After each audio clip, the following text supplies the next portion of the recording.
On this Monday night, earthquake-ravaged regions of Turkey and Syria rattled again, compounding the pain for people who've already been through too much. The American president's surprise visit to Ukraine. The world stands with you. The new pledges for military aid and the political cost. Attention online shoppers, why fewer merchants are offering free shipping for returns. Global National with Donna Friesen. Reporting tonight, Farah Nasser. Good evening, and thank you for joining us. A cruel new disaster has hit Turkey and Syria. 2 weeks after powerful earthquakes caused catastrophic damage there, another two have rattled the region today.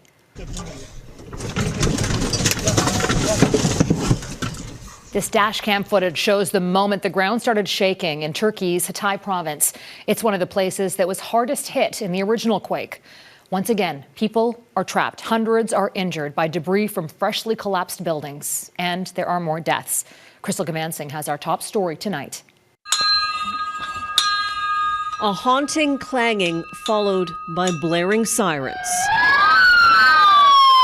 2 weeks after the largest earthquake in modern history devastated Turkey and Syria, another hit. It's said that it's 6.4, but it felt like it's higher than that. It was very shaky. We hardly stood up. It was very difficult.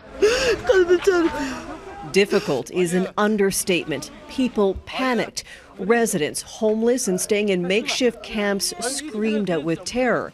Some needed consoling, others medical intervention. The epicenter was in Antakya, the capital of Turkey's Hatay province in the south. The mayor of Hatay, according to local media reports, said people are once again trapped under the rubble. The quake hit just after 8 p.m. local time. Then shortly after, another. The second one, smaller, registered 5.8.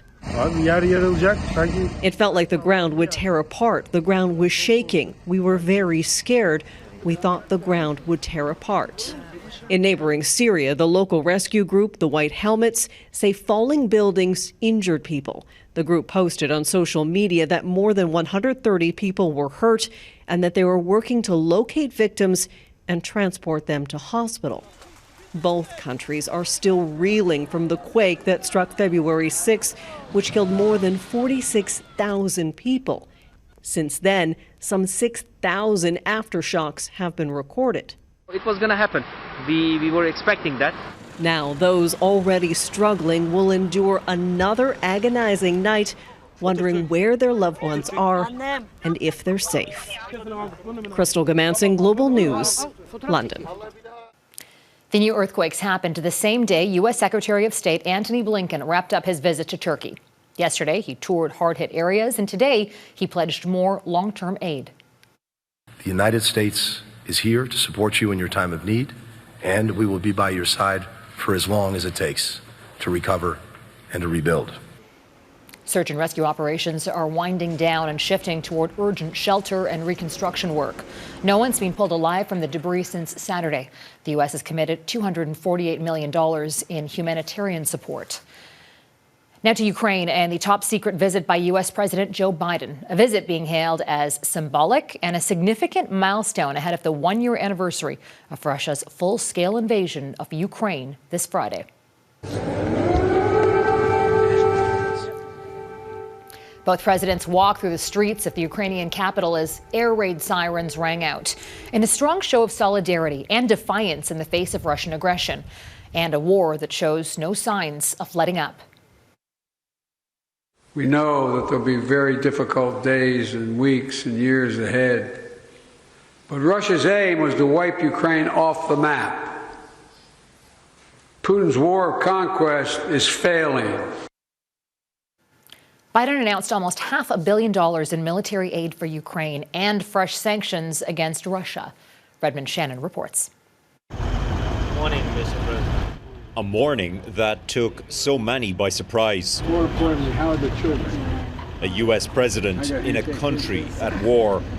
This visit months in the planning, according to the White House, with President Joe Biden only giving the go-ahead for the secretive trip last Friday. Thank you very much for coming, Mr. President. That is a huge moment of supporting the Ukraine. Biden is seen by many Russians and their government as the de facto leader of a proxy NATO war against their country.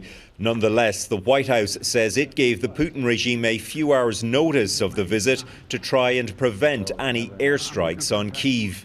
Because as the president remember, I was warning the world that he was going to attack. I was certain of it. When American presidents visited Afghanistan and Iraq in wartime, they had protection from the U.S. armed forces. In Ukraine, there is no direct U.S. military presence, necessitating a tricky, secretive and pared-down visit. A 10-hour train ride from Poland with just a handful of staff and 2 journalists sworn to secrecy. The enduring image of the day, the 2 leaders on a walkabout amid air raid sirens. And as Biden announced another $500 million in military aid, Zelenskyy showed the US president a plaque in his honor on Ukraine's Walk of the Brave.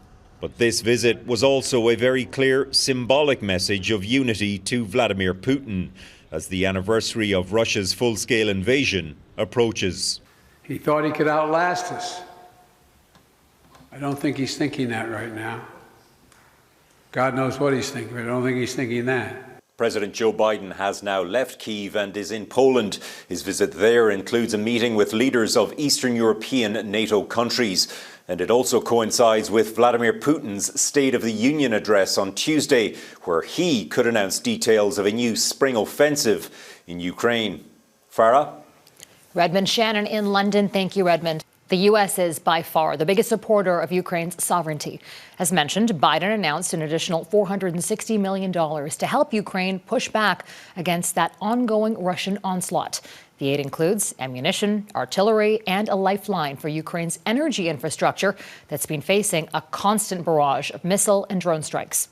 Tonight, Reggie Cecchini breaks down the U.S. contribution and the battle for Ukrainian independence. He's been a stabilizing force in ensuring Ukraine has what it needs to defend itself. The Americans stand with you, and the world stands with you. After a year of unwavering support, U.S. President Joe Biden's commitment to Ukraine is unmatched, with his country allocating roughly $113 billion in aid. And that doesn't count the other $500 million we're announcing with you today and tomorrow. Ammunition and weaponry are the keys to Ukraine unlocking victory, but they have a heavy political price tag. In May of 2022, 60% of American adults were in favor of providing weapons to Ukraine. In the weeks leading up to the one-year anniversary, that number has dipped to 48%. If Ukraine is able to make advances in the offensive that's expected later in the spring, I think that will encourage people to believe that this will not go on forever, that victory is possible, and therefore support continuing aid. While 11 Republicans have called for an end to spending on Ukraine, party leadership is not on board. That is essential reinforcement for the Biden administration amid growing concerns that China could become a Russian weapon supplier. Any country that comes to their aid should pay a heavy price. China says its role is to urge peace and promote talks. Its foreign minister is expected to travel to Russia soon, furthering its so-called no-limits relationship with Moscow, which could further the rift with Washington. There's no question that if China provides lethal aid to Russia, that will hurt U.S.-Chinese relations. It also provides another hurdle for this U.S. president to overcome. Reggie Cecchini, Global News, Washington. Today, King Charles met Ukrainian troops training at an undisclosed location in the UK. Around 20,000 Ukrainian troops are being put through an intense 5-week course to help them better prepare for combat. His Majesty met around 20 soldiers and said he's in full admiration of Ukrainian troops being trained by British forces for the front lines. And Global News will air a special on Saturday night at 7:30 to mark 1 year since the full-scale Russian invasion of Ukraine. Heavy rains caused flooding and landslides in southeastern Brazil, and it's killed at least 36 people. More than 600 millimeters of rain fell in the town of Saint-Sébastien in just one day. Entire neighborhoods are underwater. Hundreds have been evacuated from their homes. Brazil's president flew over some of the hardest hit areas Monday before meeting with local officials. Carnival festivities have been canceled in multiple cities. Dozens are still missing, and the death toll is expected to rise. North Korea is being condemned by neighboring countries for conducting a second ballistic missile test in the span of 3 days. Both launches saw weapons land near Japanese waters, leading to Japan, South Korea, and the U.S. all holding air drills. North Korea also issued a warning in response to the criticism it's received. But as Mackenzie Gray explains, it wasn't from leader Kim Jong Un. North Korean state TV announcing the latest provocation. 2 short-range ballistic missiles splashing down in the Sea of Japan, weapons that could be armed with a tactical nuclear weapon. It was the second launch in 3 days. Saturday, the Hermit Kingdom blasted an intercontinental ballistic missile capable of hitting Canada and the U.S. But it came up well short, disintegrating mid-flight, the debris landing just 200 kilometers off Japan's northern coast, causing condemnation from the Japanese Prime Minister and a call for an emergency meeting of the UN Security Council. The North Korean response coming not from Kim Jong Un, but his sister, threatening to make the Pacific Ocean a firing range. Kim Yo Jong viewed as a rare rising star in a country centered around the supreme leader.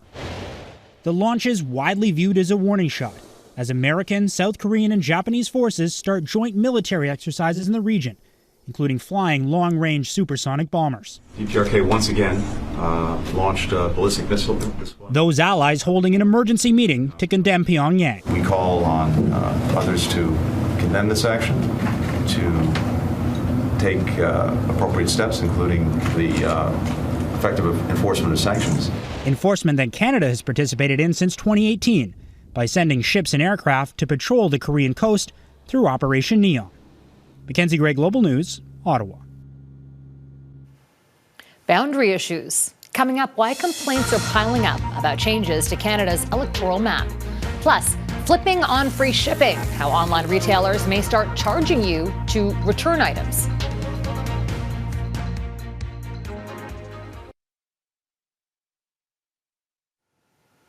Canada is on the verge of getting a new electoral map.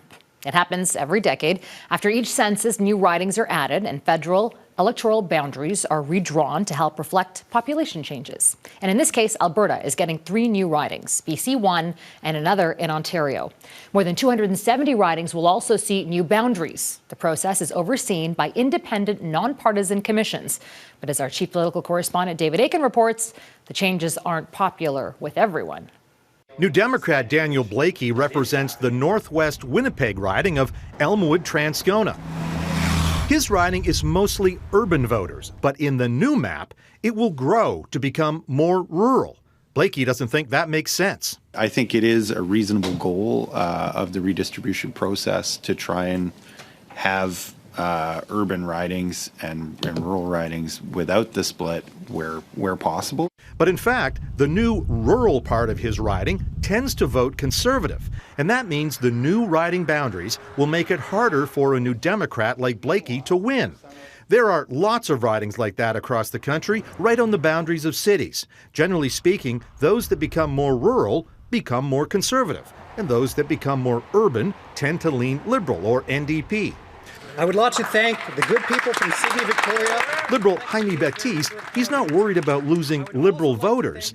He's upset the Commission split up Indigenous communities in his Nova Scotia riding. The only place that was suggested that they remove from that riding was the largest Mi'kmaq community of 5,000 voters, the community that is my home. The commissions are supposed to draw boundaries to keep together what are called communities of interest. Basically groups, identities that are relevant to people. It could be urban versus rural, it could be linguistic minorities, could be racialized minorities, and so the commissions are supposed to take those factors into account in trying to keep communities together. MP Ed Fass says that principle has been ignored in his riding of Abbotsford, British Columbia. I'm not sure that the current proposal fully reflects the communities of interest that the Commission is supposed to take into account. The city and riding of Abbotsford will be split into two new ridings,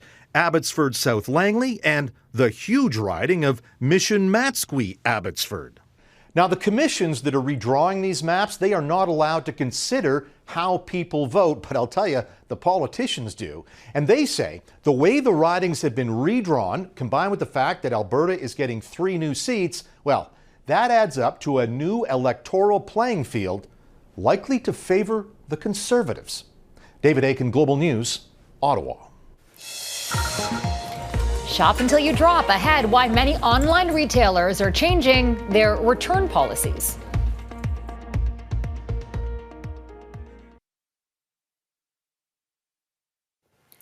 Online shopping has grown more popular than ever since the pandemic, but with that boost came a big price tag and a logistical headache for retailers. Already, some are getting rid of their free returns policy. But as Anne Gaviola explains, some Canadian companies are offering wallet-friendly green alternatives. Online shopping gone overboard. With so many retailers offering free returns, many businesses are overwhelmed. A lot of the retailers we're working with now have, upwards of 20 to 30% of their inventory and sales getting returned back. And so that's really what the crux of the problem is. A recent survey by Shippo of online retailers shows more than 40% of merchants say shipping prices are their biggest challenge. More than a third expect that to be the case this year as well. That's led retailers, including Abercrombie & Fitch and Uniqlo, to start charging for online returns. Whether this signals the carefree era of free returns is coming to an end, we don't yet know. But Canadian solutions have emerged, offering more cost-effective, efficient, greener solutions. Return Bear partnered with the Bay in January to offer customers the option to return items in centrally located drop boxes. It's just not financially sustainable for small businesses in Canada to match the returns expectations that large retailers have set. Anthony Kendris saw the need for homegrown help for small businesses struggling to handle returns and came up with his own solution. We match a customer that wants to return an item with the next one in line that wants to buy it, completely removing a shipping trip.